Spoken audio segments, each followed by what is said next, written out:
Hi, my name is Jolin Wilkes McElroy. I've been pastor of First Christian Church since the year 2000, and I've been asked to speak a little bit about the Dilworth Soup Kitchen, and especially about the origin of the Dilworth Soup Kitchen. It all started one day when I was exiting the building.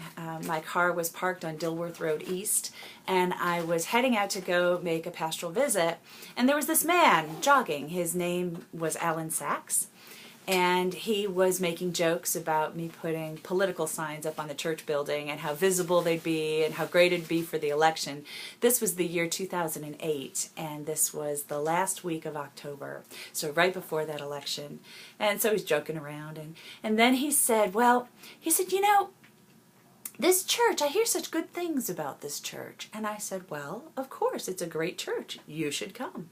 And he said, you know, I do. I hear wonderful things. Of course, I'm Jewish. And I said, well, you would still be welcomed. And he said, well, that's good to know. And then he started asking me questions. He said, so you have yoga, you have Tai Chi was meeting in our building at that time, AA meeting there, you've had community meetings, the Dilworth Community Association has met here, the Condo Association has met, you've had all of this community stuff, you have barbecues and all kinds of other things going on. What do you do for the homeless? And I said, well, we give to Loaves and Fishes. We take regular donations for Loaves and Fishes. We give and volunteer at Crisis Assistance and at Urban Ministry Center. And so, you know, we are involved in those ways. And he said, you know, I have always thought that this would be a great place for a soup kitchen. And I said, really? And he said, yeah, think about it. You're right by downtown. It's walking distance to downtown. You're right across the street from the bus. You're so easy to find. And you know, we do have homeless people in Dilworth.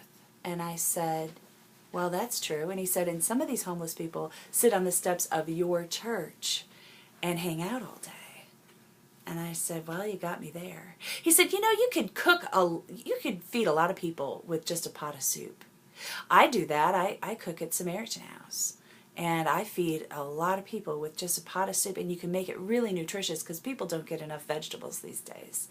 And I said, well, yeah, that's interesting. He said, you know, if you ever decided you wanted to start a soup kitchen, I'd cook for it and I'd help you start it. And I said, do you have a card?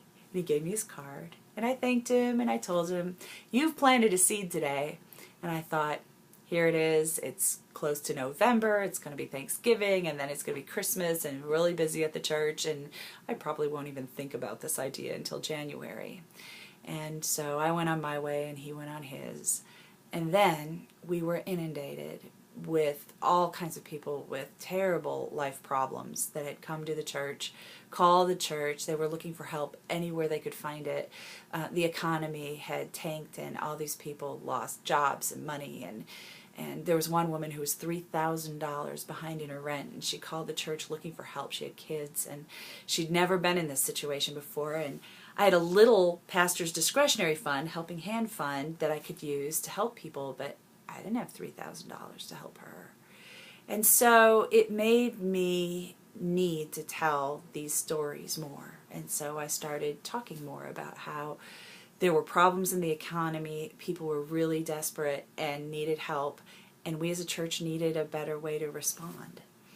And so I had these conversations at all kinds of gatherings, church gatherings with folks, and one day Steve Clifton said to me, you know, Jolin, my wife and I have been talking about this, and we think maybe we should start a soup kitchen. And I thought, you know, there's this man, and he said he'd help us start a soup kitchen. You know what, I'm going to call him. I'm going to find out if he really meant it.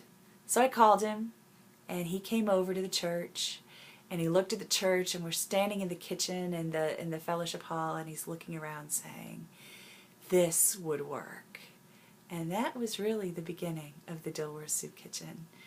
We had a number of meetings. We met with people in the community. We met with, I talked with people from the city. We got donations from all over the place.